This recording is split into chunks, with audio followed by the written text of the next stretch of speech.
ونستعينه ونستغفره ونعوذ بالله من شرور أنفسنا ومن سيئات أعمالنا من يهده الله فلا مضل له ومن يضلل فلا هادي له وأشهد أن لا إله إلا الله وحده لا شريك له وأشهد أن محمدا عبده ورسوله أما بعد فإن خير الحديث كتاب الله وخير الهدي هدي محمد صلى الله عليه وسلم وشر الأمور محدثاتها وكل محدثة بدعة وكل بدعة ضلالة والضلالة في النار. اللهم صل على محمد وعلى آل محمد كما صليت على إبراهيم وعلى آل إبراهيم إنك حميد مجيد. اللهم بارك على محمد وعلى آل محمد كما باركت على إبراهيم وعلى آل إبراهيم إنك حميد مجيد. رب اشرح لي صدري ويسر لي أمري واحلل عقدة من لساني يفقهوا قولي. قال الله تعالى في كلامه المجيد: أعوذ بالله من الشيطان الرجيم. بسم الله الرحمن الرحيم. محمد رسول الله والذين معه أشداء على الكفار رحماء بينهم تراهم ركعا سجدا يبتغون فضلا من الله ورضوانا سيماهم في وجوههم من أثر السجود ذلك مثلهم في التوراة ومثلهم في الإنجيل كزرع أخرج شطأه فآزره فاستغلظ فاستوى على سوقه يعجب الزراع ليغيظ بهم الكفار.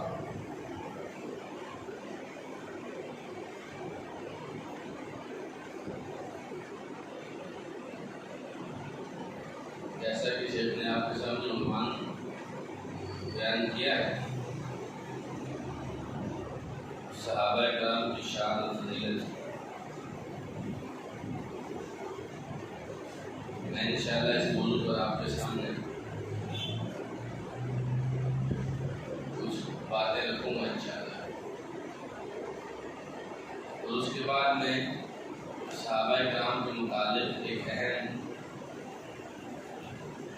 اصول آپ کو سمجھانے کی کوشش کروں گا، ایک بہت اہم مسئلہ آپ کو سمجھانے کی کوشش کروں گا۔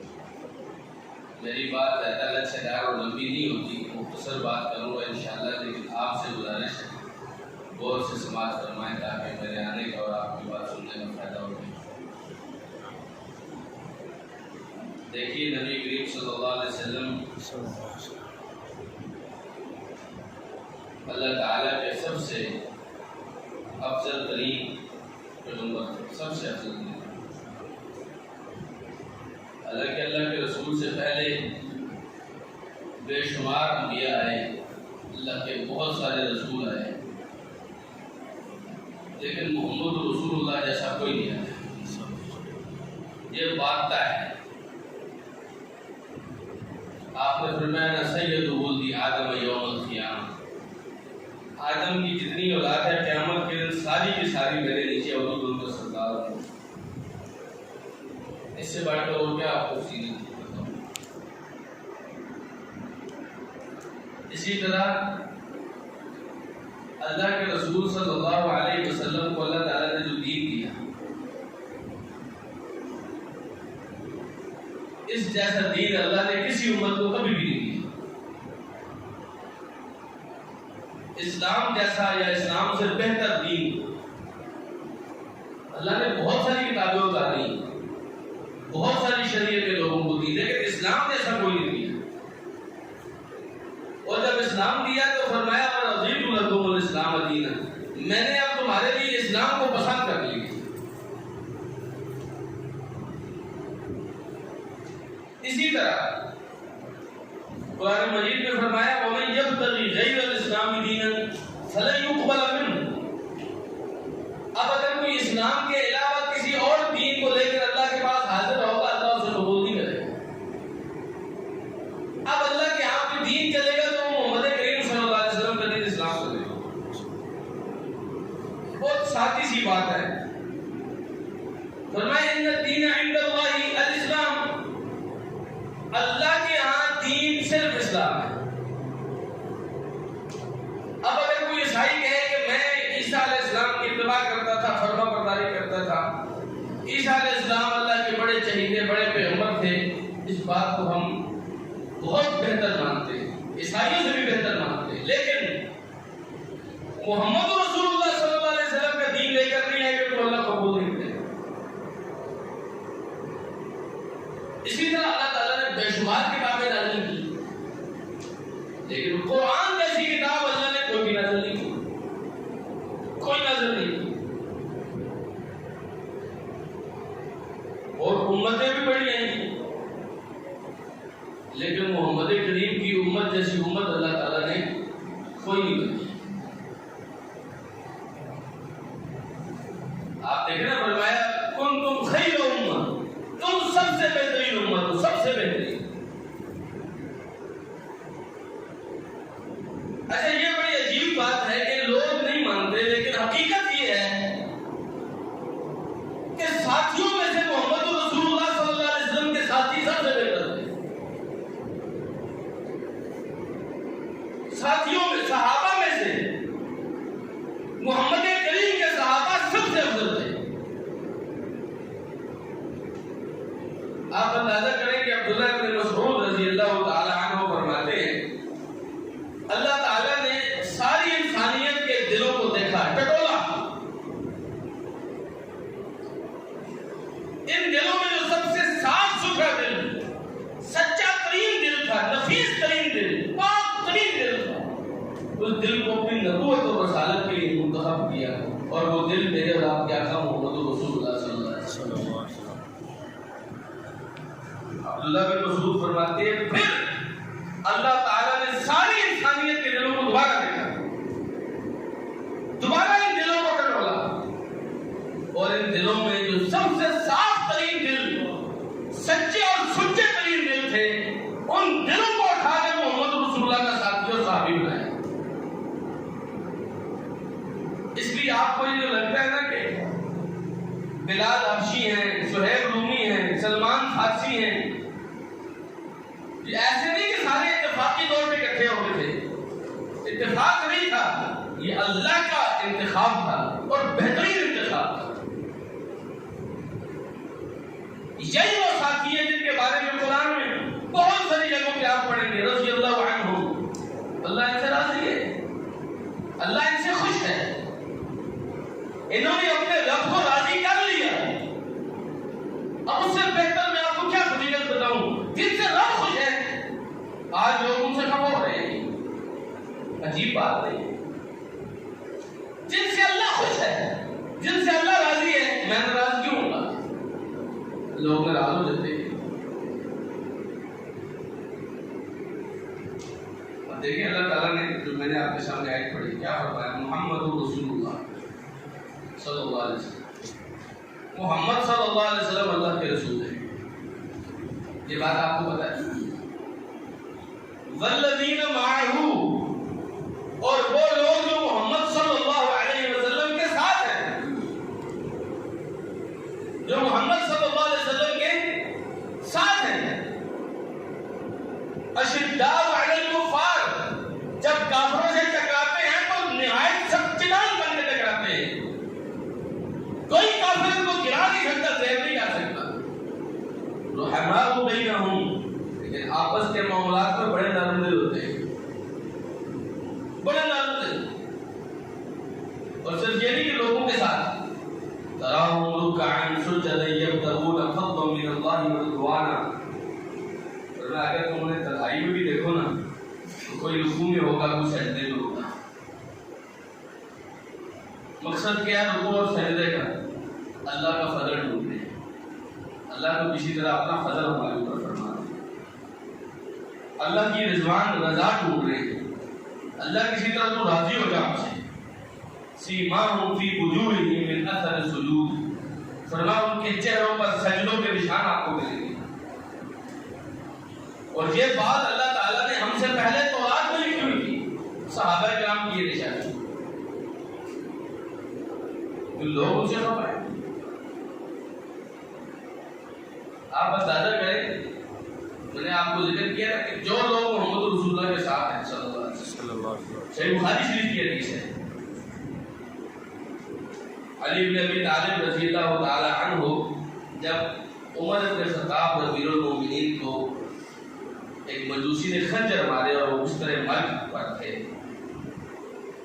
عبداللہ ابن عباس کہتے ہیں رضی اللہ عنہ، رسول اکرم صلی اللہ علیہ وسلم کے چچا عباس کے بیٹے، کہتے ہیں میں عمر بن خطاب کے سامنے کھڑا ہوا تھا، میں نے دیکھا اچانک ایک آدمی نے میرے کندھے پہ ہاتھ رکھا اور ہاتھ رکھ کر کہنے لگا عمر آپ پریشان نہ ہو، آپ پریشان نہ ہو، مجھے اللہ سے امید ہے کہ آپ کے جو دونوں ساتھی ہیں محمد رسول اللہ صلی اللہ علیہ وسلم اور ابو بکر،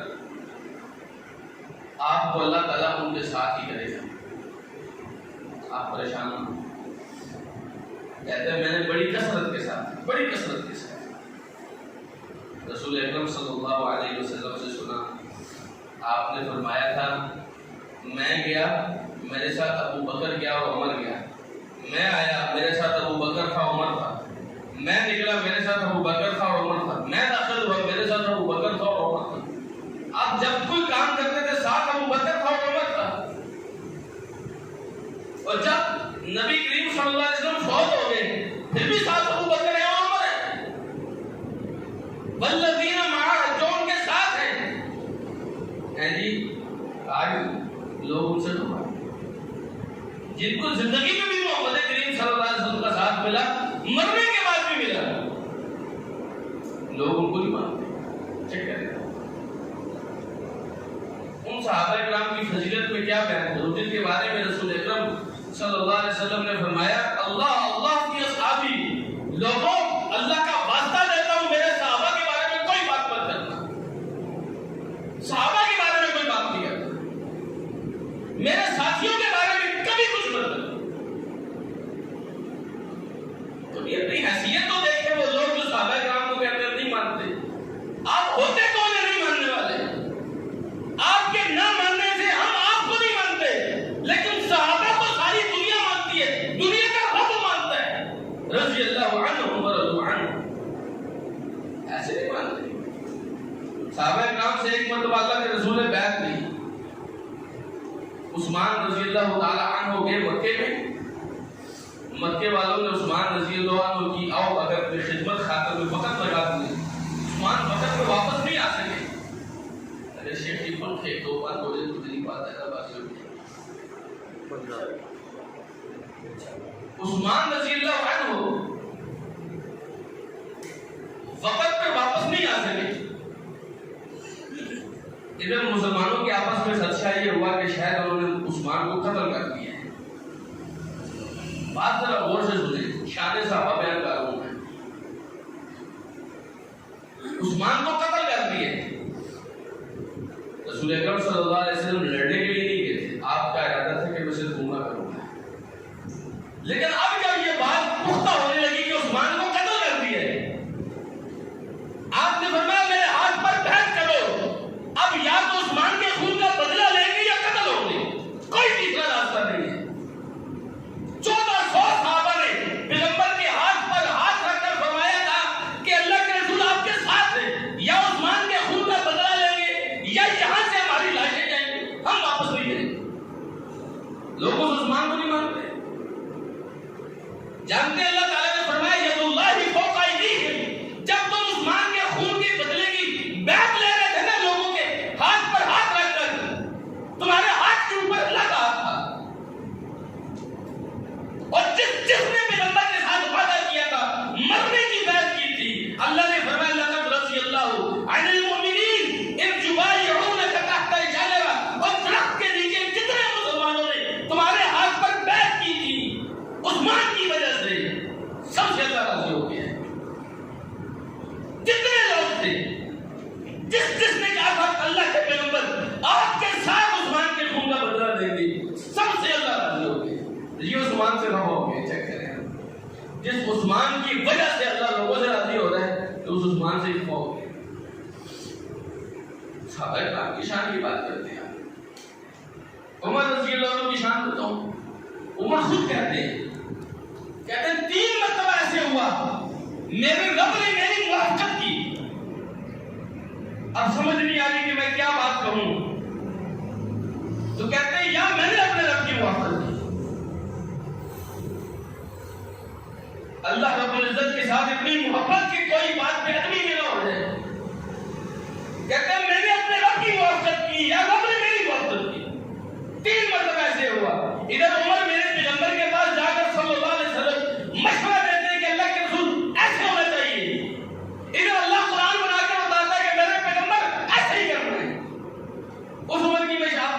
تو وہ لوگ اس عمر سے ابا ہو گئے جس عمر کے مشورے زمین پر ہوتے تھے، رب کو قرآن عمر سے ہوتا تھا۔ ابو بکر کی شان بتاؤں، رسول اکرم صلی اللہ علیہ وسلم نے فرمایا ابو بکر دنیا میں جتنے لوگوں نے مجھ پر احسان کیے میں نے سب کے احسانات کا بدلہ دی، ابو بکر کے احسان کا بدلہ میں نہیں دے سکتا، میں قیامت کے دن رب سے کہوں گا کہ اے میرے اللہ ابو بکر کے احسانات کا بدلہ دے۔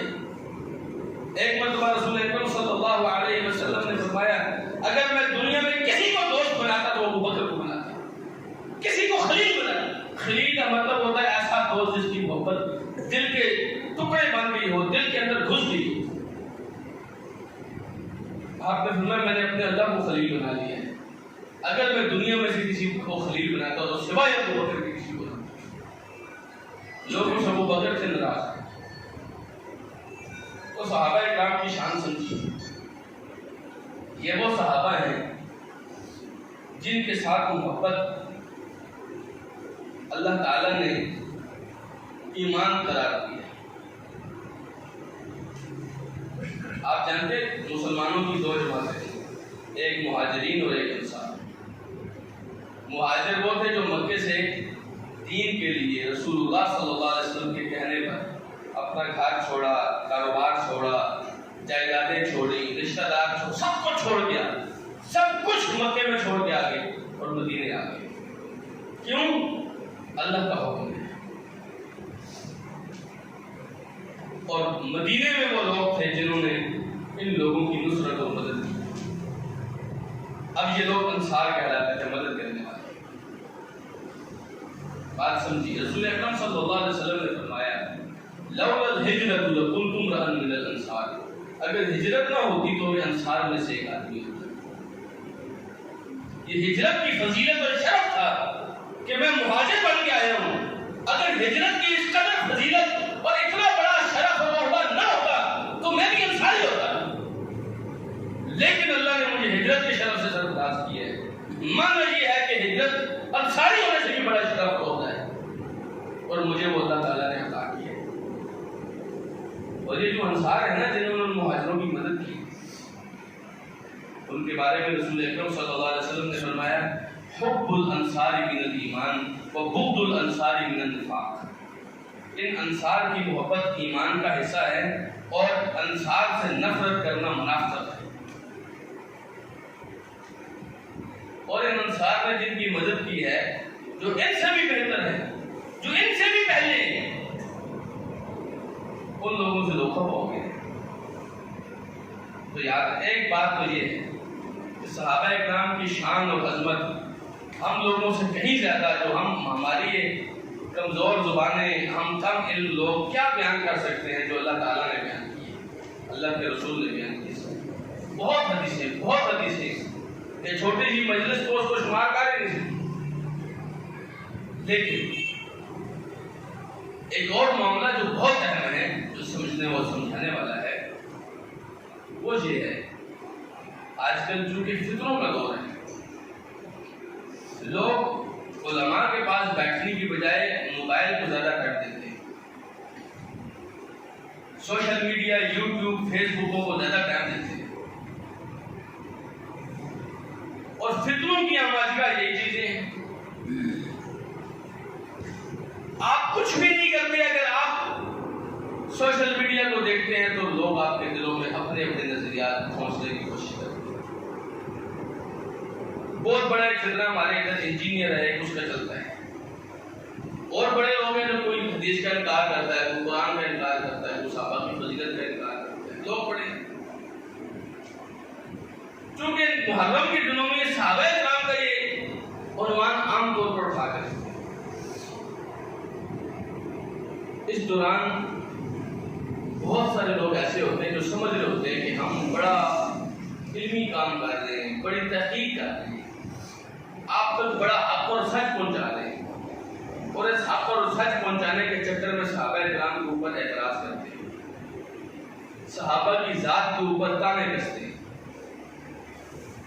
ان کی عزت کو اچھالتے ہیں، ان کو خیانت کرنے والا، جھوٹا اور نعوذ باللہ کیا کہتے ہیں۔ اور اور یہ سب کچھ کہنے کے ساتھ آپ کو قرآن کی آیتیں ٹیڑے میڑے کر کے توڑ مروڑ کے پیش کرتے ہیں. دیکھو جی قرآن میں ایسے ہی آیا ہے. اب ایک سادہ سا آدمی جس کو قرآن کا فہم نہیں، جو علماء کے پاس نہیں بیٹھتا ہو سمجھتا ہو، وہی سامنے قرآن کی آیت پڑھی. رسول اکرم صلی اللہ علیہ وسلم کی حدیثیں کاٹ کاٹ کر غلط انداز میں پیش کرتے ہیں، اور آپ کو لگتا ہے کہ رسول اللہ صحابہ کے خلاف تھے. یقین جاننا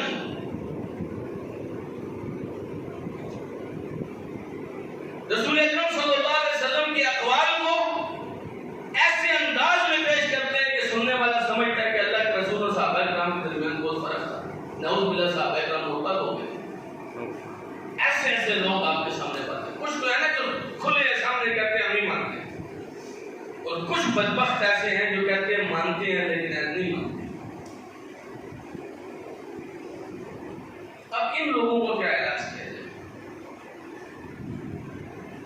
اللہ تعالیٰ ان سے نپٹے جس طرح کے وہ اعتراض کرتے ہیں، جس طرح کی بات. لیکن ہمیں کیا کرنا ہے؟ یاد رکھیے ہم لوگ اتنے چھوٹے لوگ ہیں، اتنے بھولے لوگ ہیں، اتنے کم ترین لوگ ہیں کہ ہماری حیثیت اور جرت نہیں ہے ہم رسول اکرم صلی اللہ علیہ وسلم کے صحابہ کے بارے میں کسی قسم کی بات کر سکیں. ہم ہوتے کون ہے بات کرنے والے؟ ہمیں یہ اجازت دی کس نے کہ ہم رسول اللہ صلی اللہ علیہ وسلم کے صحابہ کے بارے میں بولے؟ اور فلاں نے دیکھو یہ ایسے کر دیا تھا، فلاں نے ایسے کر دیا تھا. یہ ہمارے کرنے کے کام ہے. یا تو آپ کہیں کہ اللہ تعالیٰ کی عدالت نہیں ہے تو ہم نے حساب لینا ہے، پھر تو چلے یہاں بات کرتے ہیں حساب لگا لیتے ہیں کہ مجھے کب ہوں گا. یا اللہ تعالیٰ کی عدالت عدل والی ہے کہ نہیں ہے؟ پھر ہم جیسے لوگ کھٹکے لوگ، نکمے لوگ، خود سے 5 وقت کی نماز بھی ٹھیک طریقے سے نہیں پڑھی جاتی ہے، اور ان صحابہ کی بات کر رہے ہیں جو صحابہ نماز کے قضا ہونے پر رو رو کے اللہ سے معافیاں مانگتے تھے. کبھی سوچے آپ نے؟ میں آپ کو چھوٹا سا واقعہ بتا دوں. نبی کریم صلی اللہ علیہ وسلم نے جب مکے کو فتح کیا تو اس بات کو نبی علیہ السلام نے کہ ہم مکے کو فتح کرنے جا رہے ہیں چھپا کے رکھا. کافروں کو نہیں پتہ چلنے دیا، اور پتہ بھی نہیں چلا کافروں. ایک رسول اکرم صلی اللہ علیہ وسلم کے صحابی تھے حاتب ابن ابی بلتع. حاتب ابن ابی بلتع نے کیا کیا؟ انہوں نے ایک خط لکھا قریش مکہ کی طرف سے، اور خط میں لکھا کہ محمد رسول اللہ صلی اللہ علیہ وسلم اور آپ کے ساتھی وہ مکہ میں چڑھائی کرنے کے لیے آ رہے ہیں. اب اس بات کے علاوہ مکے والوں کو کوئی خبر نہیں پہنچی تھی. یہ بات انہوں نے بھیجی، لیکن اللہ تعالیٰ نے اپنے پیغمبر کو بتا دیا کہ یہ خط ایسے جا رہا ہے، اس کو روک لیں. نبی علیہ السلام نے سیدنا علی رضی اللہ عنہ اور ایک دوست اور کو بھیجا کہ جو فلاں جگہ پر ایک عورت ملے گی، اس کے پاس ایک خط ہوگا، وہ لے جاؤ. وہ وہاں گئے، انہوں نے اس عورت سے پوچھا خط کے بارے میں. پہلے تو عورت انکار کرتی تھی. علی رضی اللہ عنہ کہتے ہیں بات یہ ہے کہ خط تو تمہارے پاس ہے کیونکہ ہمیں محمد رسول اللہ نے بتایا، اور آپ جو بات کرتے ہیں وہ غلط تو نہیں ہوتی. خط تو ہے تمہارے پاس، اب یا تو خود دے دو یا ہم تمہارے کپڑے اتار کے خط نکال لیں گے. تو اب جب اس عورت کو ان کپڑوں کی بات پتہ چلی تو اس نے اپنے بالوں کی چٹیوں میں سے خط نکال کے دے دیا. تو خط لے کر علی رضی اللہ عنہ آئے رسول اکرم صلی اللہ علیہ وسلم کے پاس. نبی کریم صلی اللہ علیہ وسلم کو خط دیا، اس میں لکھا تھا حاتب ابن ابی بلتع کی طرف سے قریش مکہ کی طرف رسول اکرم صلی اللہ علیہ وسلم مکے کو فتح کرنے کے لیے آ رہے ہیں. آپ علیہ السلام کی پالیسی یہ تھی کہ ہم جائیں گے، ان کو پتہ بھی نہیں چلے گا، ہم اچانک مکے کے اوپر قبضہ کر لیں گے، جانی نقصان نہیں ہوگا. اللہ کے رسول صلی اللہ علیہ وسلم مسلمانوں کو یا کافروں کو جانی نقصان سے بچنے کی کوشش. اسلام کی جنگوں کا اصول ہے جتنا کم نقصان ہو سکے اتنا کرتے ہیں. لازمی بات ہے دشمن کو پتہ نہیں چلے گا، وہ لڑائی کے لیے تیار نہیں ہوگا تو ہمیں فائدہ ہو جائے گا، ہم لڑائی کیے بغیر ان کو ختم کر دیں گے. لیکن یہ خط اگر پہنچ جاتا تو مسلمانوں کو بہت نقصان ہوگا، مکے کا امن تباہ ہوگا. خط نہیں پہنچتے تھے. اس خط میں لکھا تھا حاتب ابن ابی بلتع کی طرف سے قریش مکہ. رسول اکرم صلی اللہ علیہ وسلم نے فرمایا حاتب یہ کیا چیز ہے؟ حاتب کہنے لگے اللہ کے رسول آپ جلدی نہ کریں، بات یہ ہے کہ آپ کے جتنے صحابہ مکے سے آئے تھے مہاجر ہو کر، ان کے رشتہ دار مکے میں موجود ہیں، تو یہ رشتہ دار ایک دوسرے کی حفاظت کرتے ہیں. میرے بیوی بچے تو موجود ہیں لیکن میرے رشتہ دار مکے میں نہیں ہیں، تو مجھے یہ خدشہ ہوا کہ میرے بیوی بچوں کو نقصان نہ پہنچا. میں نے سوچا مکے والوں کو اطلاع دے کر ان کے اوپر احسان کر دوں تاکہ وہ میرے بیوی بچوں کو خیال کریں. اس لیے میں نے بھیجا، اور کوئی مقصد نہیں تھا، آپ کو نقصان پہنچانے کا مقصد نہیں تھا. اب عمر رضی اللہ تعالیٰ عنہ فوراً اٹھ کھڑے ہوئے، کہتے یا رسول اللہ دعنی اضرب عنق ھذا المنافق، اے اللہ کے رسول مجھے چھوڑیے، مجھے اجازت دیجیے میں اس منافق کی گردن اتارتا. معاملہ اتنا سخت تھا کہ مسلمانوں کو بہت نقصان ہو سکتا تھا. اتنا سخت معاملہ تھا کہ عمر رضی اللہ عنہ اس کو منافق سمجھنے لگے تھے. بسا اوقات ہوتا ہے آپ کو معاملے کی سمجھ نہیں ہوتی. جب رسول اکرم صلی اللہ علیہ وسلم نے حاتم ابن ابی بلتہ کی بات سنی تو فرمایا حاتم ٹھیک کہتا ہے. اور جب عمر کہنے لگے کہ میں ان کی گردن اتار دوں گا تو رسول اکرم صلی اللہ علیہ وسلم نے فرمایا عمر نہیں، تمہیں نہیں پتا شاید اللہ تعالیٰ نے بدر والوں کی طرف رخ کر کے فرما دیا بدر والوں تم جو چاہے کرو میں نے تمہیں معاف کر دیا، تم جو چاہے کرو میں نے تمہیں معاف کر دیا. آج لوگ ذرا ذرا سی باتیں لے کے صحابہ کرام کی اٹھ کھڑے معافی نہیں کرتے. تمہاری معافی مانگی کس نے ہے؟ جب رب نے معاف کر دیا تو تم کو روکتے ہو. بات سمجھے، جن صحابہ کے بارے میں رسول اللہ نے گارنٹی دے دی یہ جو بھی کرے مالک ان سے نہیں پوچھے گا، میں اور آپ کو روتے پوچھنے والے. وہ صحابہ تھے، وہ رسول اکرم صلی اللہ علیہ وسلم کے ساتھی تھے، اللہ کے رسول کے غم اور خوشی میں شریک ہوتے تھے. پیارے پیغمبر صلی اللہ علیہ وسلم کو دکھ پہنچتا تھا سارا مدینہ روتا تھا.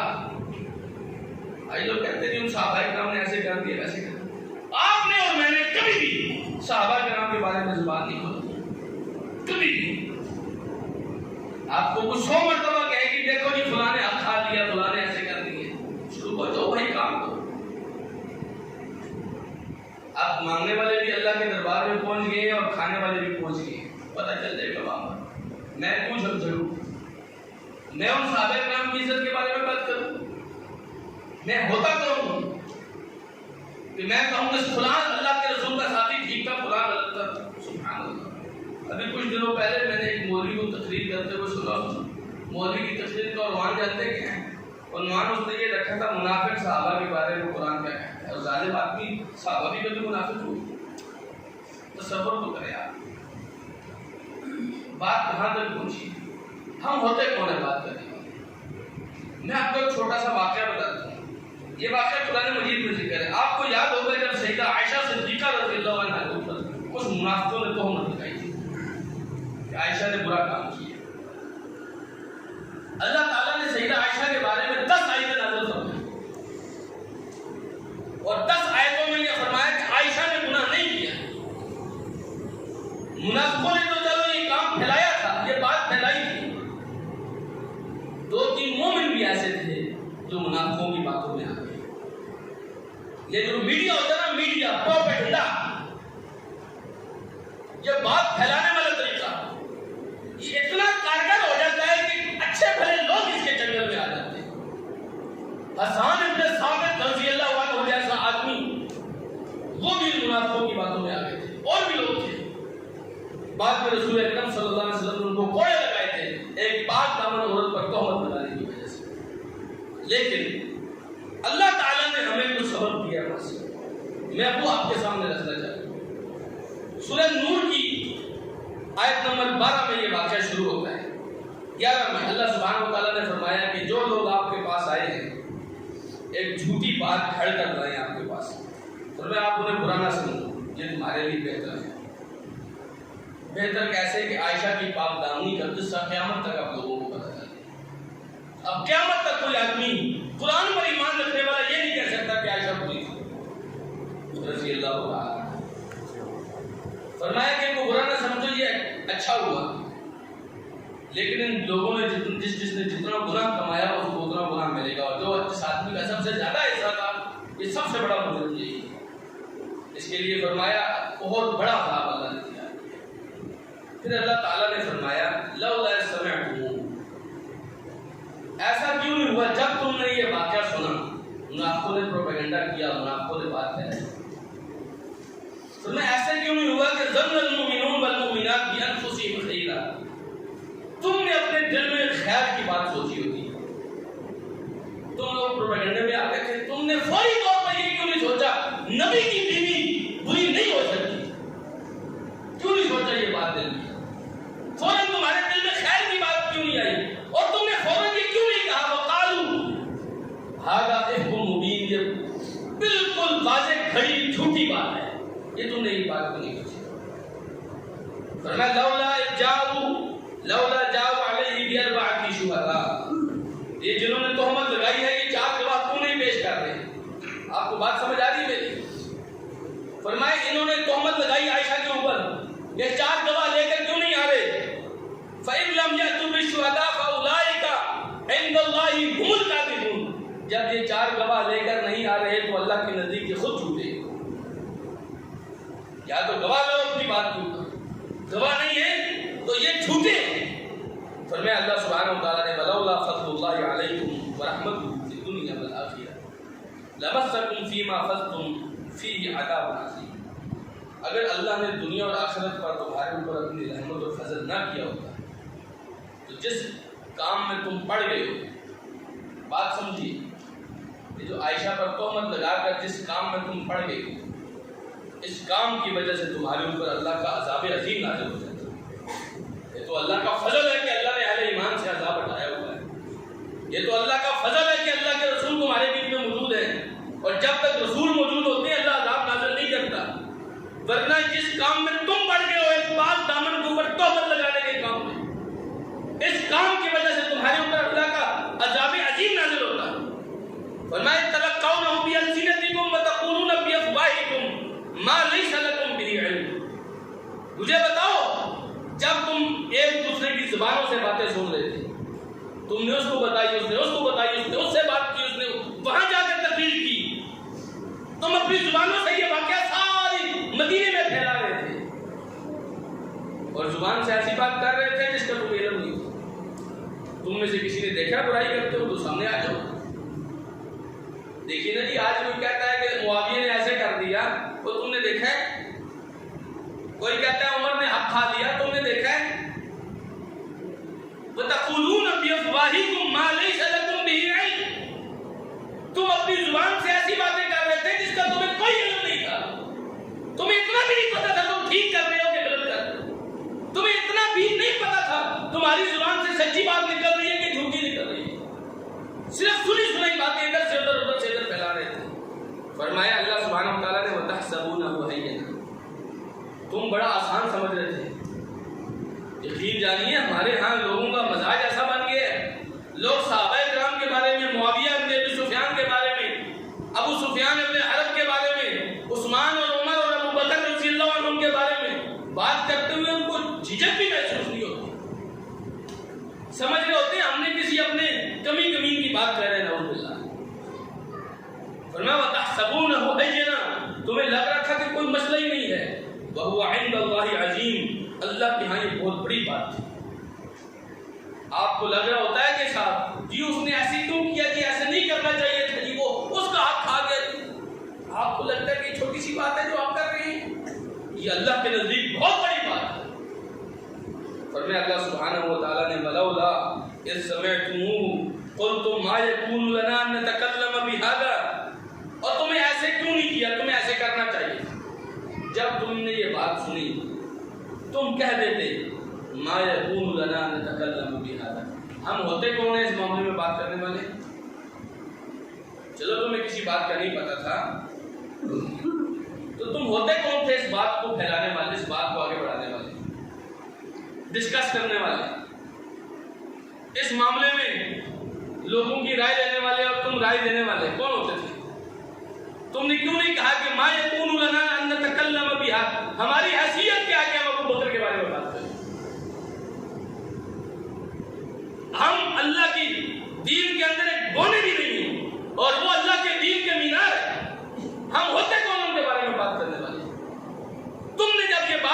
سیدہ عائشہ کے بارے میں تم کہہ دیتے ہماری حیثیت نہیں ہے ہم اپنی امی جان کے بارے میں بات کریں. سبحانک ھذا بہتان عظیم تم کہہ دیتے کہنے والے کے منہ پر جو بھی آپ کے سامنے بات کرے نا صحابی نے یہ کہا صاف کہہ دو سبحانک ھذا بہتان عظیم یہ بہت بڑا بہتان ہے جھوٹ بولتا ہے. کیا رسول اللہ کے ساتھی خیانت کرنے والے تھے؟ کیا رسول اللہ کے ساتھی منافق تھے؟ کیا رسول اللہ کے ساتھی اللہ کے گھر کے رسول اللہ کے گھر والوں کا حق کھانے والے تھے؟ کیسے کرتے؟ صاف کہہ دو تو جھوٹا ہے کمینہ ہے. تو رسول اللہ صلی اللہ علیہ وسلم کے گھرانے پر آپ کے دوستوں پر ڈاکہ ڈالتے ہیں. جی دیکھیے نا جس آدمی کی اللہ کے رسول اتنی عزت کرتے ہوں اس کی عزت پر کوئی ہاتھ ڈالے تو میرے اندر اتنی بھی گنجائش نہیں ہے کہ میں کہہ سکوں تو جھوٹا آدمی ہے. کیا اللہ کے رسول ان جھوٹوں کی نعوذ باللہ حمایت کرتے تھے؟ کیسی بات کرتے ہیں؟ فرمایا سبحانک ھذا تم صاف کہہ دیتے کہ ہماری کوئی حیثیت نہیں. دیکھیے یہ بات کہتے ہوئے ہمارا کچھ نہیں جاتا لیکن ایمان بچ جاتا ہے. ایمان بچ جاتا ہے. کل قیامت کے دن رسول اللہ صلی اللہ علیہ وسلم کی ہاتھوں سے حوض کوثر پینا ہے نا اگر اللہ کے رسول نے کہا کہ تم میرے دوستوں کے بارے میں بات ہی کرتے تھے کیا بنے گا؟ ابھی کہہ دیں نا کہ میں ہوتا کون ہوں اس بارے میں بات کرنے والا. آپ کے سامنے ایسی تقریر لائی جائے صاف کہتے ہیں یہ ہوتا کون ہے گھٹیا انسان جو صحابہ کرام کے بارے میں باتیں ان سے تو اللہ راضی ہے اس سے کون راضی ہے؟ 2 ٹکے کا آدمی ہے اور رسول اکرم صلی اللہ علیہ وسلم کے صحابہ کے بارے میں باتیں کرتے ہیں. صاف کہتے ہیں جھوٹ بولتا ہے. تحقیق کی بھی ضرورت نہیں ہے. بعض معاملات ہوتے ہیں جن میں تحقیق نہیں کی جاتی. دیکھیں نا آپ کو کوئی کہے کہ تو اپنے باپ کا بیٹا نہیں ہے آپ کیا تحقیق شروع کر دو گے کہ میرا پیو کون نہیں آپ اس کو مارو گے 2 4 کہ تو کیسے بات کرتا اسے ہے کہ نہیں. کچھ معاملات ایسے ہوتے ہیں جن کی تحقیق نہیں ہوتی. اب میں یہ تحقیق کرنا شروع کر دوں کہ جس آدمی کے اوپر پیارے پیغمبر مکمل اعتماد کرتے تھے اس پہ آدمی نے خیانت کی رسول اللہ کے ساتھ. اس آدمی نے رسول اللہ کی بیٹی کا حق کھایا. جس آدمی نے رسول اللہ صلی اللہ علیہ وسلم کی بیٹی کا حق میں دیا وہی بات میں حق کھائے تھے. چیک کریں ہاتھ میں جس آدمی کی بیعت ہاتھ پہ ہاتھ رکھ کے علی نے بیعت کی میں اسی آدمی کو کہوں تو نے علی کا حق کھایا ہے. صاف کہہ دیں ہاتھ بہتان عظیم. پھر اللہ سبحانہ و تعالیٰ نے فرمایا یعظکم اللہ ان تعودوا لمثلہ. اللہ تمہیں نصیحت کرتا ہے. ابھی تو سیدہ عائشہ کے بارے میں تم نے بات کر دی اور تمہیں سزا مل گئی لیکن اللہ تمہیں نصیحت کرتا ہے ان تعودوا لمثلہ ابدا. کبھی بھی اس طرح کا جرم دوبارہ مت کرنا. یہ کام کبھی بھی دوبارہ مت کرنا. ان کنتم مومنین اگر تمہارے دل میں ایمان ہے آئندہ کبھی بھی رسول اللہ کے گھر کے اندر کوئی بات تم مت کرنا. آج اگر آپ کے دل میں ایمان ہے تو رسول اللہ صلی اللہ علیہ وسلم کے صحابہ کے بارے میں کبھی کوئی بات مت کیجیے. یہ اپنی زندگی کا اصول بنا. کوئی آدمی آپ کو کسی طرح کی بات کرے وہ جی عمر نے قلم لا کر نہیں دیا تھا لوگ باتیں کرتے ہیں. اچھا قلم لا کر نہیں دیا تھا تو رسول اللہ نے عمر کو کچھ کہا تھا؟ اگر رسول اللہ نے نہیں کہا تھا تو گھٹیا انسان کون ہوتا ہے عمر کے بارے میں بات کرنے والا؟ یا تو آپ کہنا کہ اللہ کے رسول جرم دیکھ کے خاموش رہتے تھے ہے کسی میں جرت تو بات کرے کہ رسول اللہ سے برائی دیکھ کے خاموش رہتے. اگر عمر نے قلم اور کاغذ لا کے نہیں دیا تھا تو رسول اللہ نے کچھ نہیں کہا تھا پر تو بات کر رہے ہیں. دیکھیں نہیں میرے گھر کی بات ہے میرے دوستوں کی بات ہے. تیسرے آدمی کو کیا ضرورت ہے میرے گھر کی بات کرنے کی؟ بات سمجھیے. فاطمہ کا حق کھا کے تھے. اچھا یہ فاطمہ کا حق کھا کے تھے فاطمہ کو والی وارث تھا کہ نہیں تھا رضی اللہ عنہ؟ شیر خدا علی حیدر کرار ان کے خاوند زندہ تھے. جا کر کہتے ہیں میری بیوی کا حق دو. انہوں نے جا کر کہا جی میں آپ کو خلیفہ مانتا ہوں. یہ کہتے ہیں نہیں مانتے. بات سمجھیے صاف کہتے ہیں. بونے سے بھی کہتے ہیں جو آدمی رسول اللہ کے صحابہ کی باتیں کرتے ہیں اس کو بھی کہتے ہیں. اور کوئی آپ سے رائے مانگے تو آپ بھی کہتے ہیں ما یکون لنا نتکلم بہذا. ہماری یہ جرأت نہیں ہے ہماری یہ حیثیت نہیں ہے ہمارا یہ مقام نہیں ہے کہ ہم رسول اللہ کے دوستوں کے بارے میں باتیں کریں. صاف کہہ دیں کہ جو آدمی رسول اللہ صلی اللہ علیہ وسلم کے کسی ساتھی کو خیانت کرنے والا خائن کہہ رہا ہے کہہ دے تو جھوٹا ہے. رسول اللہ کا ساتھی مبارک ہے. جس سے اللہ راضی ہے وہ خیانت کرنے والا ہو سکتا ہے. جس سے اللہ راضی ہے وہ کسی کا ہاتھ مارنے دیکھیں نا جن کے بارے میں یہ باتیں کر رہے ہیں، ایک مرتبہ رسول اکرم صلی اللہ علیہ وسلم نے فرمایا من اصبح منکم اليوم صائما، وہ بتاؤ آج روزہ کس نے رکھا ہے؟ مجلس میں ایک ابو بکر اٹھے کہنے کہ میں نے رکھا۔ رسول اکرم صلی اللہ علیہ وسلم نے فرمایا من اتبع منکم اليوم جنازہ، آج تم میں سے جنازے میں کون گیا ہے؟ پوری مجلس میں ابو بکر اٹھے کہنے کہ میں گیا ہوں۔ آپ نے فرمایا من اطعم اليوم مسکینا، آج کسی مسکین کو منہ میں نوالا کس نے ڈالا، کھانا کس نے کھلایا؟ مجلس میں سے پھر ابو بکر اٹھے کہنے لگے میں نے کھلایا۔ آپ نے فرمایا فمن عاد منکم اليوم مریضا، آج تم میں سے مریض کو دیکھنے کون گیا ہے؟ پھر ابو بکر کہتے ہیں اللہ کے رسول میں گیا۔ آپ علیہ السلام نے فرمایا جتنی خوبیاں ساری جتنے کام تم نے کیے ہیں، جو آدمی اپنے اندر یہ کام جمع کر لے وہ جنت میں ضرور داخل ہوتا ہے، لیکن اس ابو بکر کے بارے میں بات کرنے والا جنت میں نہیں جا سکے۔ یاد رکھیں، جس جنت میں ابو بکر ہوگا وہاں ابو بکر کا دشمن تو نہیں جائے گا۔ بے شک اپنی زبانوں کو، اپنی سوچ کو ہمیشہ صحابہ کرام سے دور بات کرنی، ان کے بارے میں صرف خیر کی بات، صرف خیر کی بات، اچھی بات ہے، ان کی فضیلت بیان کریں، ان کی شان بیان کریں۔ قرآن کریم میں جو آیت میں نے ادھوری پڑھی ہے اس آیت کا اگلا حصہ یہ ہے وَمَثَلُهُمْ فِي الْإِنْجِيلِ كَزَرْعٍ أَخْرَجَ شَطْأَهُ فَآزَرَهُ فَاسْتَغْلَظَ فَاسْتَوَىٰ عَلَىٰ سُوقِهِ۔ انجیل میں ان صحابہ کی مثال ایسے ہے جیسے ایک آدمی نے بیج بویا، وہ بیج کومپل بن کے باہر نکلا، وہ کومپل بڑی ہوئی اور پھر وہ کومپل اپنے تنے پہ کھڑے ہو کر تناور درخت بن گئی، اور یہ تناور درخت اعجب الکفار نباتا، اب یہ تناور درخت کافروں کو برا لگ رہا ہے۔ رسول اکرم صلی اللہ علیہ وسلم نے وہ جو بیج بویا تھا نا دعوت توحید کا، وہ بیج پلتے پلتے پھولتے پھولتے وہ تناور درخت بن گیا۔ اب صحابہ کی پوری جماعت اسلام کے سپاہی بن کر کھڑے ہو گئے، لیغیظ بہم الکفار، اب کافروں کو غصہ آیا اس بات میں۔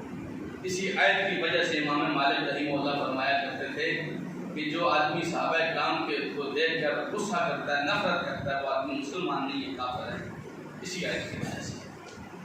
کیونکہ صحابہ کی جماعت کو تناور درخت بنا ہوا دیکھ کر کافروں کو تکلیف ہوتی ہے۔ اگر آج بھی کسی کے سینے پر منہ دلی جاتی ہے صحابہ کو دیکھ کر، اس کا مطلب ہے کہ اس کے دل میں ایمان نہیں ہے، نفاق ہو رہا ہے۔ اللہ تعالیٰ مجھ اور آپ کو بات سمجھنے کی توفیق عطا فرمائے۔ اللہ جب تک زندگی دے، جب تک سانس دے، صحابہ کے دفاع میں صحابہ کے سپاہی بننے کی توفیق عطا فرمائے۔ اللہ جب موت دے اس ایمان پر موت دے جس ایمان پر ابو بکر، عمر، عثمان اور علی تھے۔ اللہ تعالیٰ زندگی میں کبھی ایسا موقع نہ دے کہ میری اس گناہگار زبان سے کسی صحابی کے بارے میں ایک کلمہ بھی نہ زیبا نہیں۔ اللہ تعالیٰ ہمیں ہمیشہ توفیق دے، جہاں بھی صحابہ کو کالا دشمن ملے، کوئی دشمن کو جات کو ہاتھ سے اس کی زبان کھینچ لیں یا زبان سے اس کو دلائل دے کر اس کا منہ بند کر دیں، یا اور کچھ نہ کر سکے تو ہمارا دل ایسے مجرموں، ایسے کالے لوگوں کے خلاف ہمیشہ توڑتا رہے کہ جب اللہ توفیق دے گا ان لوگوں کو کلا خامہ کریں گے انشاءاللہ۔ اللہ تعالیٰ مجھے اور آپ کو عمل کرنے کی توفیق دے۔ جزاکم اللہ خیرا۔